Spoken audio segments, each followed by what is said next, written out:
La cérémonie commencera dans un instant, mais question de vous garder en terrain connu avec les années précédentes, nous vous offrons un moment en compagnie de Jazz Apéro.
Bon début de soirée, je me présente, Gilles Mailloux, directeur des communications et du recrutement de l'Université du Québec en Outaouais.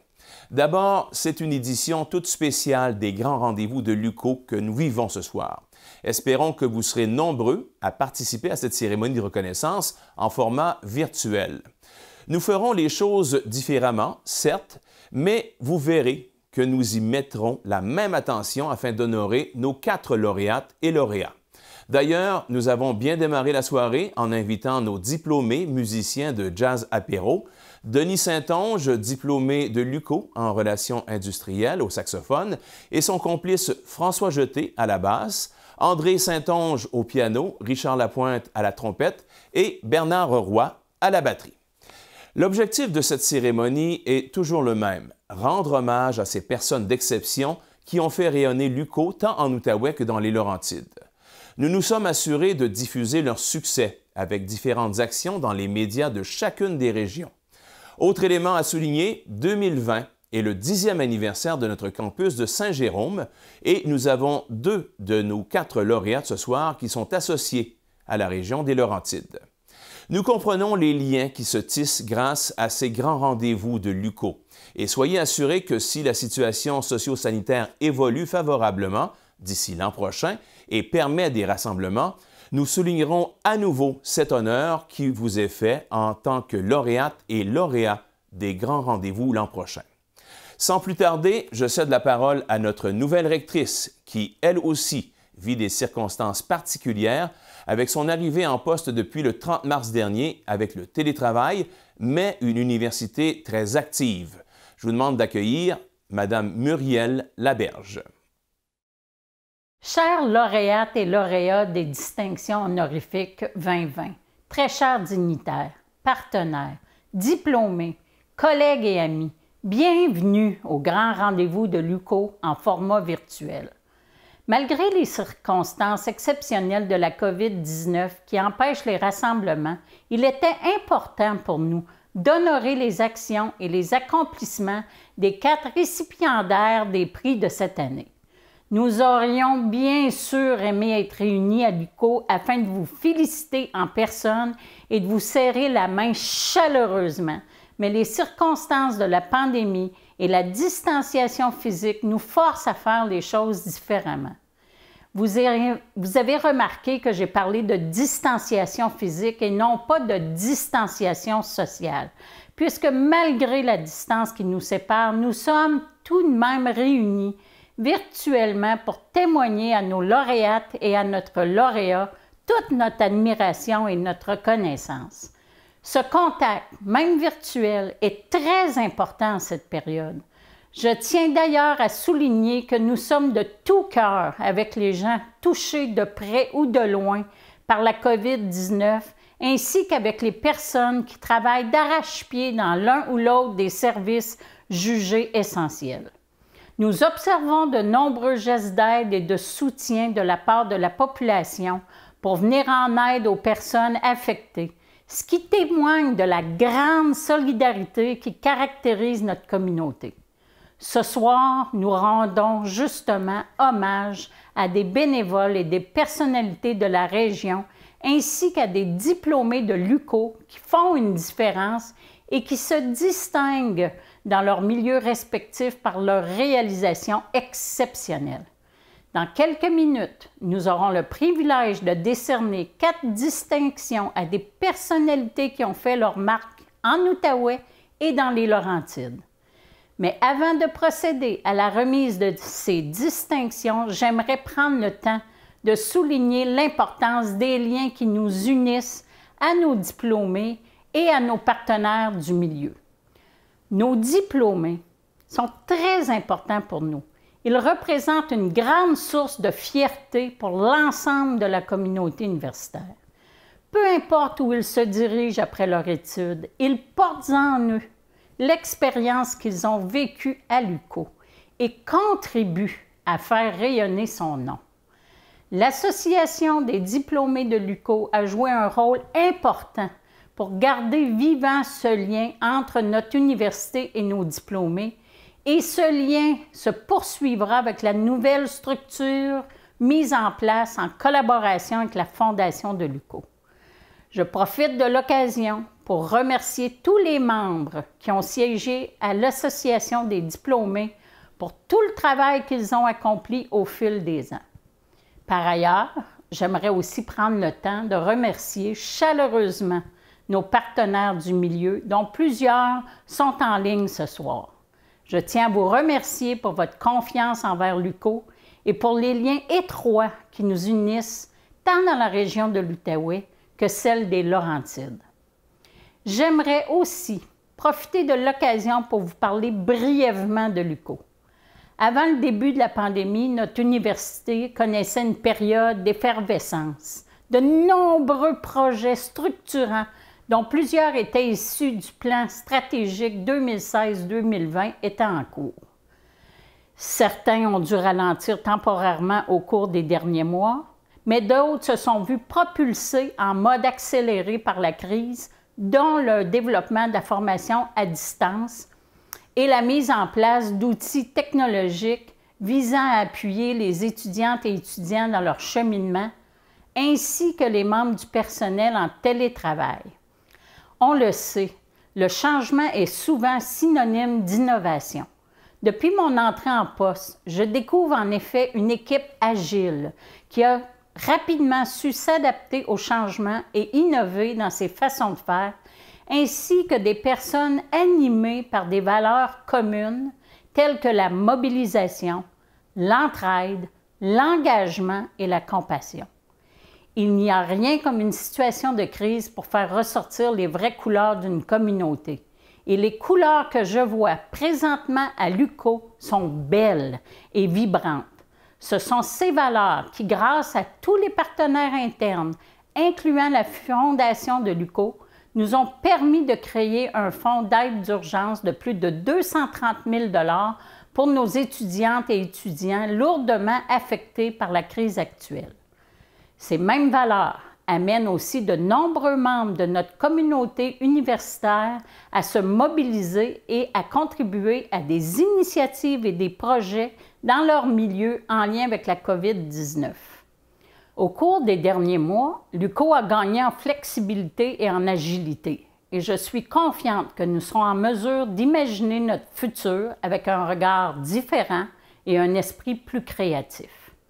Ensemble, nous avons réussi à mettre en place un plan novateur pour finaliser le trimestre d'hiver sans pénaliser le cheminement universitaire de nos étudiantes et de nos étudiants. Nous avons lancé les activités de notre trimestre d'été à la date prévue, entièrement en non présentiel pour la toute première fois de notre histoire, avec une hausse de 15 % des activités d'enseignement. Nous travaillons actuellement à la mise en place d'un plan pour gérer la fin du confinement et le retour progressif sur les campus de l'université, ainsi que sur divers scénarios qui nous permettront d'être prêts pour le trimestre d'automne. Bien sûr, nos projets majeurs d'infrastructure se poursuivent tant à Gatineau qu'à Saint-Jérôme. Le projet de campus unifié à Gatineau suit son cours. Ce projet permettra d'intensifier la présence de l'UQO à Gatineau, en plus de créer un impact significatif sur l'amélioration de la vie étudiante et sur la création d'une identité forte pour l'UQO. Du côté des Laurentides, nous avons obtenu un financement du gouvernement du Québec pour procéder à la location d'espaces supplémentaires, ce qui nous permettra enfin d'élargir notre offre de programme et notre capacité d'accueil. Nous continuons, bien sûr, de travailler en parallèle avec le gouvernement et nos partenaires du milieu, dont la Ville de Saint-Jérôme, au projet d'agrandissement du campus de Saint-Jérôme. Comme vous pouvez le constater, ce ne sont pas les projets qui manquent malgré le contexte actuel. Toute cette effervescence témoigne du dynamisme et de la volonté de notre communauté universitaire à offrir une programmation et des services arrimés aux besoins de la population de l'Outaouais et des Laurentides. Beaucoup de choses auront changé dans le sillon de la COVID-19, mais je suis persuadée que l'UQO conservera l'agilité, la solidarité et l'entraide qui marquent déjà cette ère de renouveau. Surtout, l'UQO sera encore là pour ses étudiantes et ses étudiants, ainsi que pour les partenaires du milieu, plus humaine, ouverte et engagée que jamais. Merci à vous tous et toutes d'avoir accepté notre invitation à ce grand rendez-vous virtuel et d'être de fiers partenaires et ambassadeurs de l'UQO. Encore une fois, félicitations à nos lauréats et lauréates des distinctions honorifiques 2020 et bonne soirée! Alors, merci, Madame la rectrice. Avant d'aller plus loin, j'aimerais vous présenter les membres du comité des distinctions de l'UQO, ceux qui ont analysé les candidatures pour les prix décernés au grand rendez-vous de ce soir. Il y a bien sûr notre ex-recteur, Denis Harrison, qui était président de ce comité, Robert Bilteris, doyen de la formation continue des partenariats et de l'internationalisation, Madame Christine Loriot, représentante de l'ADD au conseil d'administration de l'UQO, Madame Céline Auclair, membre socio-économique du conseil d'administration, Madame Vicky Bois, diplômée de l'UQO, la professeure Valérie Yobé, Madame Dominique Lalande, étudiante, et le sous-comité de sollicitation au campus de Saint-Jérôme était composé de Madame Lynne Boucher, adjointe à la vice-rectrice au développement du campus de Saint-Jérôme, Martin Savard, professeur de l'UQO, et Madame Émilie Tremblay, diplômée. Alors, nous voici fin prêts pour la première présentation avec le prix bénévole d'honneur.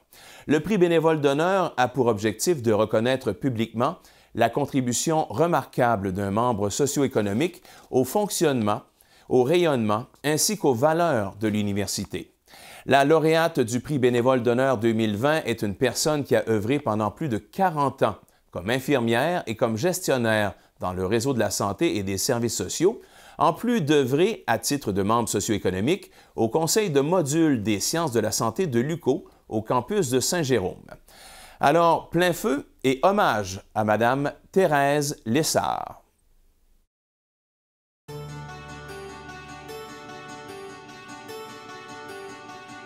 J'ai soumis la candidature de Mme Thérèse Lessard de par le fait qu'elle est une personne inspirante et humaine, à cause qu'elle s'est impliquée dans les 30 dernières années pour faire avancer la profession infirmière, mais aussi pour faire avancer les connaissances sur le plan académique et de faire en sorte que l'université puisse rayonner dans la région des Laurentides.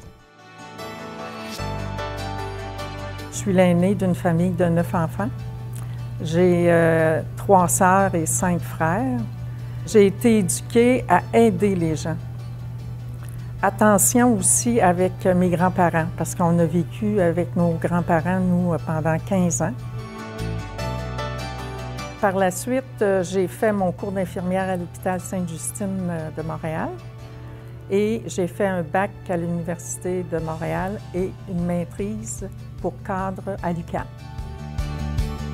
Ce qui m'a conquis chez Thérèse, là, c'est qu'elle était tellement chaleureuse, à l'écoute des autres, très souriante. Je l'appellerais une super professionnelle du bénévolat. C'est une passionnée, elle veut relever les défis, elle est toujours disponible. Dans son premier mandat comme au niveau de l'Ordre régional des infirmières Laurentides-Lanaudière, elle arrivait. On décide, comme conseil, de développer un colloque régional pour soutenir le développement des compétences des infirmières dans la région. Et la main se lève, monsieur. Et elle me dit, oui, je pourrais faire partie du comité scientifique, puis en même temps, je vais m'organiser avec la logistique. Mais c'est comme ça qu'elle fonctionne, Thérèse. Je me souviens, j'avais écrit une note en envoyant mon chèque à l'Ordre des infirmières disant là, vous faites des choses telle affaire que c'est pas correct, remédiez à ça. J'avais eu une lettre me disant bien, impliquez-vous. Et tout de suite, bien, je me suis impliquée avec l'aide de ma directrice et j'ai été très heureuse de faire ça. Et c'est toujours pour le meilleur des autres, je pense. Très respectueuse avec le personnel de nuit. C'est une femme d'équipe et puis elle est passionnée dans son travail, elle est passionnée dans ses engagements et je pense que c'est ça que je retiens le plus chez Thérèse, sa passion. Son humanisme, dans sa façon de travailler, et sa flexibilité et son ouverture à la critique. Pour moi, faire du bénévolat, ça a été un plaisir. Ça a été des belles rencontres aussi. Et je suis une personne différente de ce que j'étais avant. C'est sûr que j'ai évolué. C'est venu dans ma personne. Tu sais, c'est quand même difficile de mettre un point, mais tout ce que je sais, c'est que j'étais heureuse là-dedans. Et quand je revenais à la maison, je me disais, j'ai fait quelque chose de bien aujourd'hui. Le jeune qui veut faire du bénévolat, il y a une place et il va avoir du bonheur aussi de faire ça. Je voudrais remercier l'UQO de me permettre de réaliser une autre fin de bénévolat chez vous. L'autre chose, ce serait de remercier aussi Sylvain, qui a mis ma candidature, qui m'a inscrit à ce concours. Je voudrais dire merci à mes amis et à mes parents qui sont ici avec moi, qui m'ont tout le temps supporté. Et merci à la vie.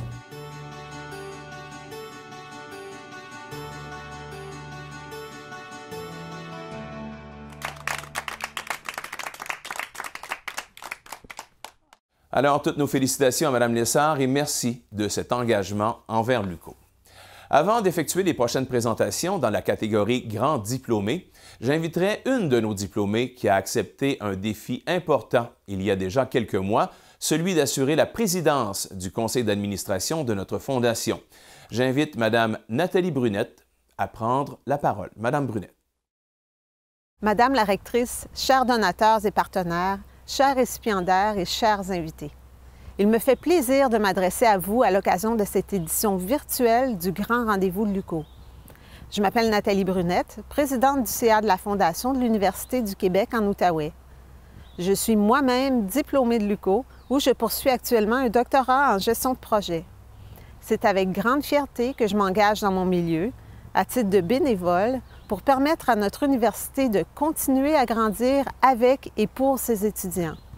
Véritable pilier de l'éducation dans la région, l'UQO forme des diplômés qui restent dans la région et dont l'expertise bénéficie à tous les secteurs de notre économie.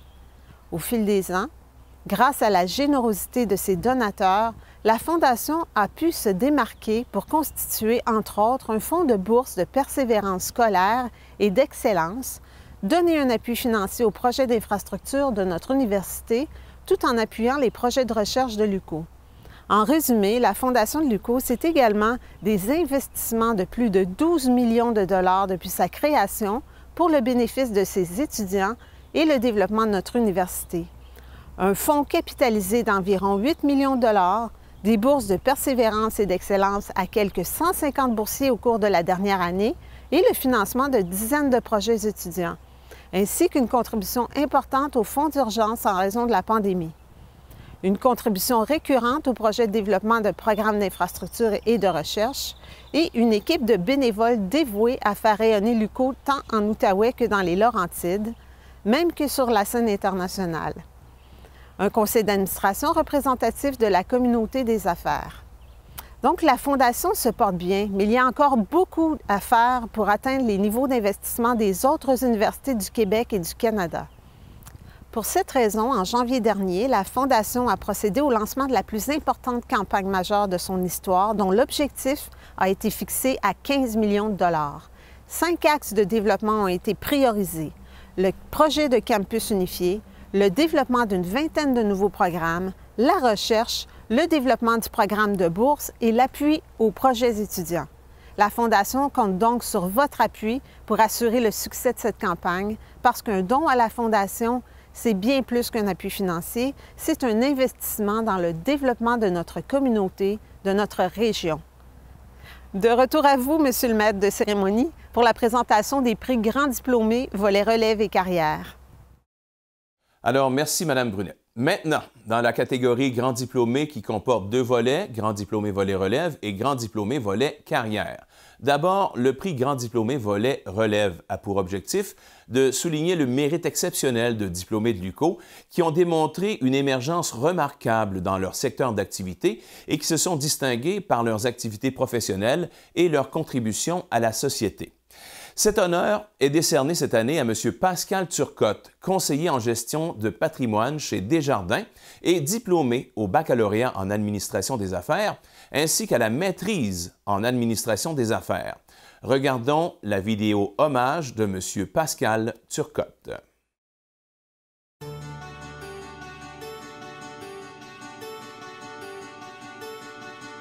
J'ai soumis la candidature à Pascal parce que c'est le garçon qui est le plus persévérant selon moi. C'est un garçon intelligent, c'est un passionné par son métier. Depuis qu'il est tout petit que je le connais. Et pour moi, là, c'est le garçon le plus intelligent qui ne peut pas exister. Plus jeune, mon premier emploi était emballeur chez Métro. Puis la gestionnaire, avec le temps, s'intéressait un peu à ce que je fais, à ma façon dont j'étais. Puis elle me mentionne, Pascal, j'aimerais ça t'essayer sur la caisse. Est-ce que ça t'intéresse? Bon, oui, pourquoi pas. Après quelques temps encore, le gestionnaire me dit, Pascal, superviseur, donc superviser l'équipe quand on n'est pas là, est-ce que ça t'intéresserait? Encore, quelques mois plus tard, Pascal, la personne des ressources humaines, elle s'en va en vacances. Est-ce que ça t'intéresserait de t'occuper des payes et du paiement des factures pour les fournisseurs et également d'émettre aussi la comptabilité? Ben oui, pourquoi pas? Donc, disons, c'est moi en réalité. J'aime apprendre de la base, puis développer de nouvelles capacités au fur et à mesure. Déjà tout jeune, il faisait des budgets, il a commencé à travailler à 14 ans, il voulait ramasser ses sous, il s'achetait des obligations du Canada parce qu'il trouvait ça, c'était bon, puis dès qu'il y avait un 100 $, il disait « bang, je m'achète une obligation » parce qu'il pouvait l'acheter.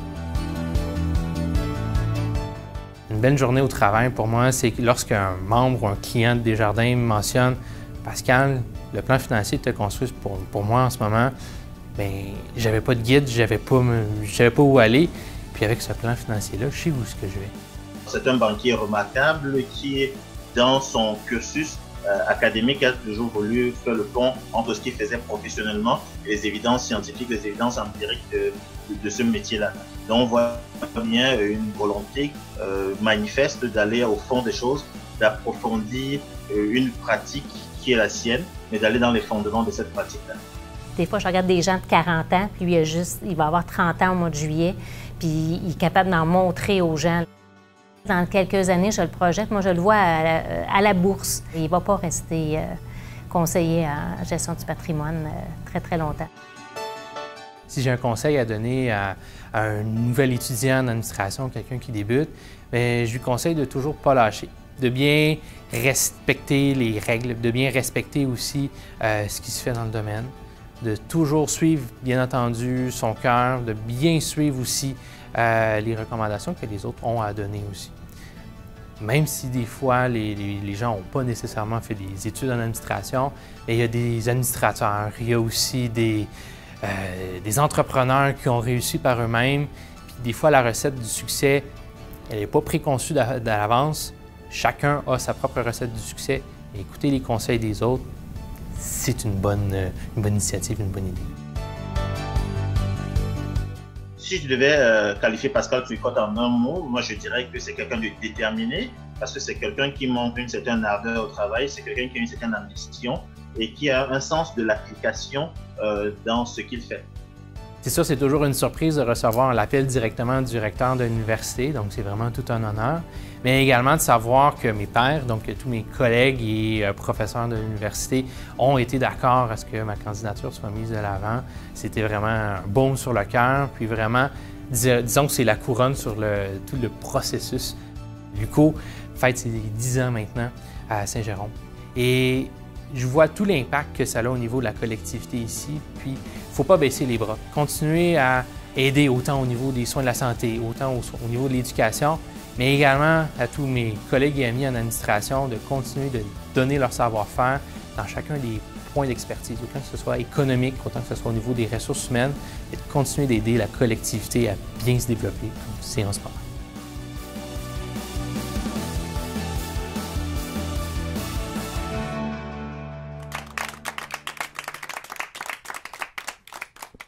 Alors, toutes nos félicitations à M. Pascal Turcotte. Maintenant, le prix Grand Diplômé Volet Carrière. Ce prix a pour objectif de souligner le mérite de diplômés de l'UQO qui se sont brillamment illustrés au cours de leur carrière ou dans le cadre d'un projet exceptionnel. Ils ou elles ont contribué par leur action à la qualité de vie de leurs concitoyens et contribué de façon remarquable à la promotion des valeurs de l'UQO. Cette personne est diplômée de la première cohorte du baccalauréat en sciences comptables de l'UQO en 1978. Fellow comptable professionnel agréé, elle a pavé la voie aux femmes et aux comptables agréés dans l'atteinte des plus hauts niveaux de gestion de la fonction publique canadienne. Elle a également été présidente du conseil d'administration de l'UQO. Regardons ensemble la vidéo hommage de Mme Lise Ricard.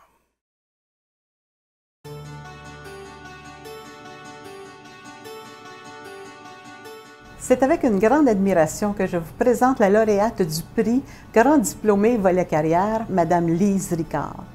J'ai choisi de soumettre sa candidature tout particulièrement en raison de la grande carrière qu'elle a poursuivie au sein du gouvernement fédéral, soit 35 ans, dont de nombreuses années dans des postes de gestion élevés. Je suis née à Hall. Je suis l'aînée de 6 enfants.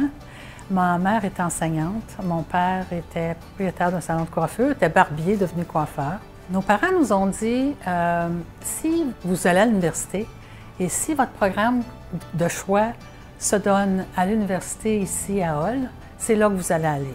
Il y a un professeur, Silvio Gagnon, la première année, qui m'a dit « Va en comptabilité ». C'est comme un permis de conduire, ça mène à tout. Alors, j'ai étudié en sciences comptables. J'ai fait partie de la première cohorte de sciences comptables à l'époque du CEOC. Et je suis la première étudiante qui a écrit l'examen de comptable agréé.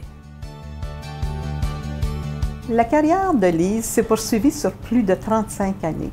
Elle a occupé 2 des 10 postes les plus difficiles au sein du gouvernement du Canada. Lise, c'était pour moi aussi une des rares francophones à accéder dans des postes de haute gestion. Elle faisait partie du groupe de gestion de crise. Elle n'a jamais hésité à plonger dans les défis, entre autres le SRAS ou encore du tsunami. Comme mentor, elle a été importante pour plusieurs CPA. Elle était certainement une référence. Elle avait toujours des postes très intéressants, mais ce qu'elle en faisait de ces postes-là, c'est qu'elle amenait une authenticité profonde dans son travail, mais un engagement envers la communauté. Quand elle embarquait dans peu importe toutes les fonctions qu'elle a occupées, elle le faisait avec tout son professionnalisme et sa grande intégrité, et surtout sa loyauté envers l'organisation. On ne peut passer sous silence le fait qu'après sa retraite, le gouvernement est venu la chercher pour devenir responsable de l'éthique au Sénat. J'ai eu l'occasion de collaborer avec Mme Ricard pendant toutes ces années-là et j'ai appris d'elle. D'une certaine façon, c'est-à-dire ce grand souci de justice. Je puis vous assurer que dans toutes les circonstances, Mme Ricard a démontré la rigueur professionnelle qui était probablement, à mon avis, l'expression de sa formation de sciences comptables. Ma marque de commerce, ça a été le travail d'équipe. Le terme qui la décrit le mieux, c'est inspirante. Cette femme-là représente l'intégrité. L'intégrité, c'est important pour elle. Professionnalisme, justice et confiance. L'université est encore une jeune université, est encore en développement, elle grandit encore, elle développe des nouveaux programmes. C'est une université qui est à l'écoute de son milieu. J'étais à même d'être un témoin privilégié au conseil d'administration. Alors, si j'avais un conseil à donner aux étudiants aujourd'hui, c'est donnez-vous le droit de rêver. Où vous pensez, ou même que vous ne pouvez pas imaginer où vos études ou votre diplôme peut vous conduire. Recevoir cet honneur-là aujourd'hui, ça me fait un grand plaisir. Je suis de Bond Université, du CEOC, du CEOC, de l'UQAS, de l'UQO. Et là où l'université est rendue, d'avoir été témoin de son évolution. Alors, c'est tout un honneur, c'est un privilège.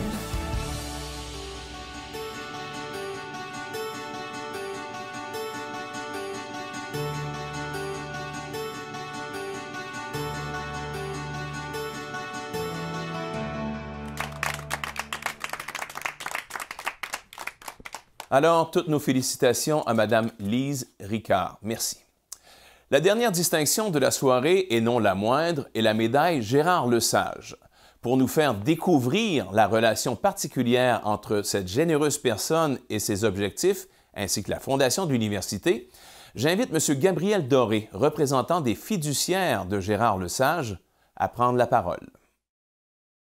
Bonsoir tout le monde. C'est avec un immense plaisir que je participe ce soir à l'édition 2020 des Grands Rendez-vous de l'UQO. En compagnie de Mme Lise Brosseau-Diot, j'ai l'insigne honneur d'être fiduciaire du Fonds Gérard Lesage, créé à la suite du décès de M. Lesage en 2007.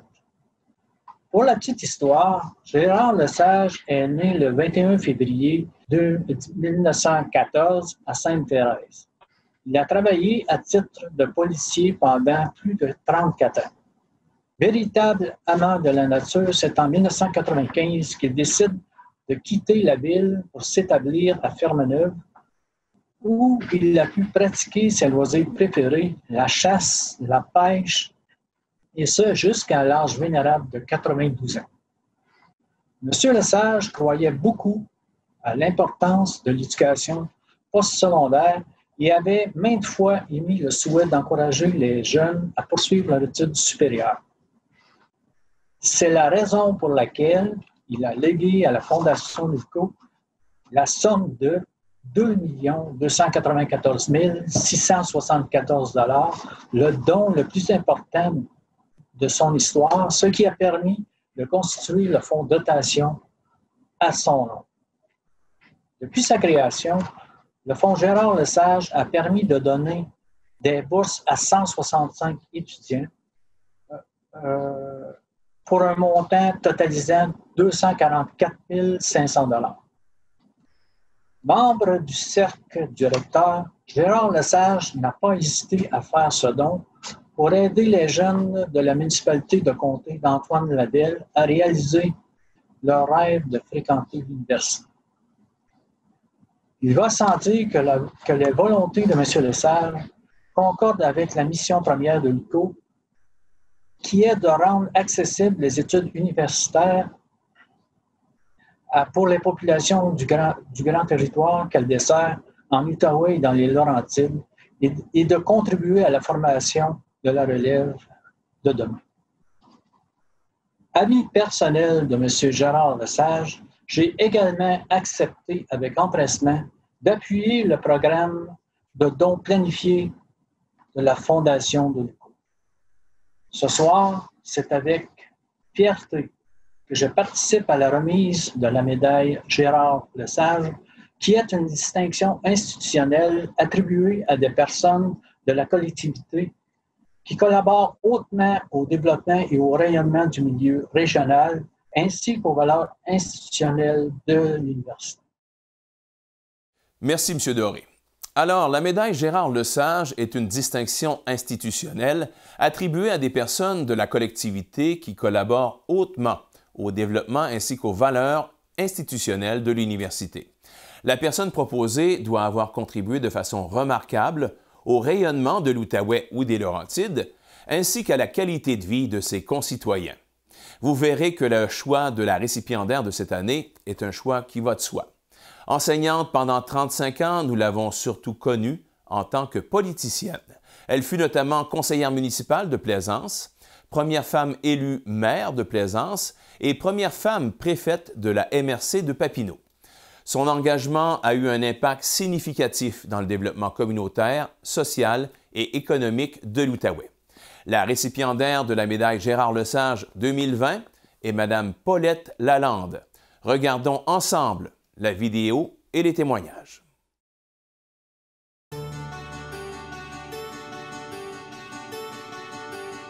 Je suis née à Saint-André-Avelin, dans le Laurent-Saint-Louis, et j'ai été élevée par une femme, ma mère. Et je n'ai pas connu mon père parce que mon père est mort, j'avais 6 ans. Et cette femme-là, c'est elle qui m'a vraiment tout donné ce dont j'ai aujourd'hui. C'est une femme exceptionnelle, ça a été une mère exceptionnelle. Autant mère aime accent grave RE que MAIRE parce que j'habite encore où elle a été mère. C'est mon idole, c'est la dame, la personne que je respecte le plus. Mme Lalande est arrivée comme mairesse de Plaisance. Elle était allée chercher, je pense, le respect des gens au niveau de la politique. Mme Lalande est devenue préfet de la MRC, présidente de la conférence régionale des élus de l'Outaouais. Son cheminement a été merveilleux. Mme Lalande a tout le temps travaillé avec sa vision à elle. La façon de travailler, c'était « je suis là pour défendre les régions, je dois m'impliquer pour défendre les régions ». C'est le message fort qu'elle a passé tout au long de sa carrière. Quand je suis arrivée en politique, notre région, là, à Québec, ils ne connaissaient pas ça. Ils ne savaient pas où était Plaisance, Montebello. Montebello un peu à cause du château, mais on ne connaissait pas ça. Donc, je me suis battue, moi, pour que le monde rural ait sa part. Et je pense que j'ai réussi. Parce qu'aujourd'hui, quand on parle de l'Outaouais, on parle de l'Outaouais avec beaucoup d'aisance, puis on connaît l'Outaouais. C'est une meneuse d'hommes. Elle a beaucoup de leadership. C'est une dame extraordinaire qui a des grandes valeurs. Pour elle, l'éducation est au cœur des grandes priorités de la région depuis toujours. C'est une dame de cœur, une dame qui a à cœur aussi les enfants, les jeunes, la persévérance scolaire, la réussite éducative. C'est parmi ses grandes valeurs. J'ai aussi toujours pris la part des femmes, parce que j'ai toujours dit que les femmes, elles sont importantes dans notre société. Et souvent, elles complètent l'homme. C'est ça qui est important. C'est pas de dire que les hommes ne sont pas importants, ils sont super importants. Mais souvent, la femme, elle va apporter le petit côté plus humain, que souvent les hommes, eux autres, ils vont penser plus avec leur tête, alors que les femmes vont penser avec leur cœur. Puis c'est le mélange des deux qui fait vraiment quelque chose. Une dame de résultats, d'écoute et de résultats, extrêmement sensible.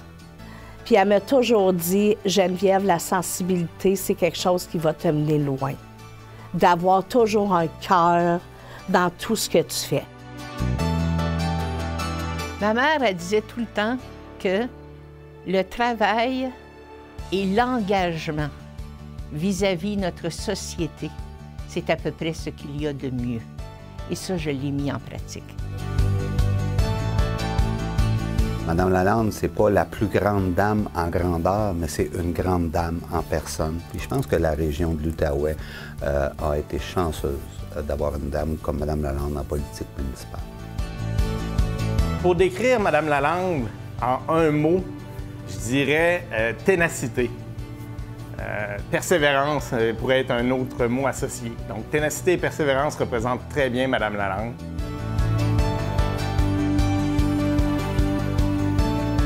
Jamais je me suis découragée. C'est ça dans la vie. Il faut vraiment que tu ailles jusqu'au bout. J'allais jusqu'au bout. Je me rappelais que ma mère disait tout le temps, il faut se tenir debout. Puis il ne faut pas avoir peur de dire qu'est-ce qu'on pense, toujours dans le respect, par exemple. C'est comme ça, je pense qu'on est plus entendus. Ce que je dis à tous les gens qui sont ici, là, alors, vous m'avez façonné. Et la personne que je suis aujourd'hui, c'est à cause d'un autre, puis celui qui ne sont pas ici, alors c'est à cause d'eux que je suis devenue la personne maintenant que je suis, et j'en suis fière.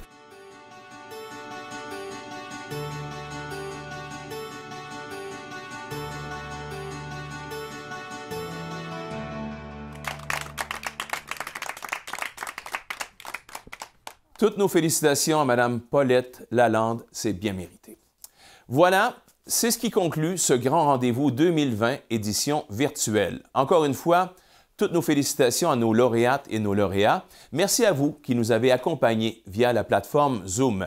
Au cours des prochaines semaines, nous vous invitons à surveiller les journaux, les hebdomadaires, tant en Outaouais que dans les Laurentides, de même que la télévision et le web, alors que nous rendrons hommage une fois de plus à nos lauréates et lauréats. On se laisse sur une autre pièce de notre groupe Jazz Apéro, qui a accepté ce rendez-vous virtuel à notre grand plaisir. Alors, merci également à toute l'équipe technique et là-dessus, je vous souhaite une bonne soirée et espérons à l'an prochain en présentiel.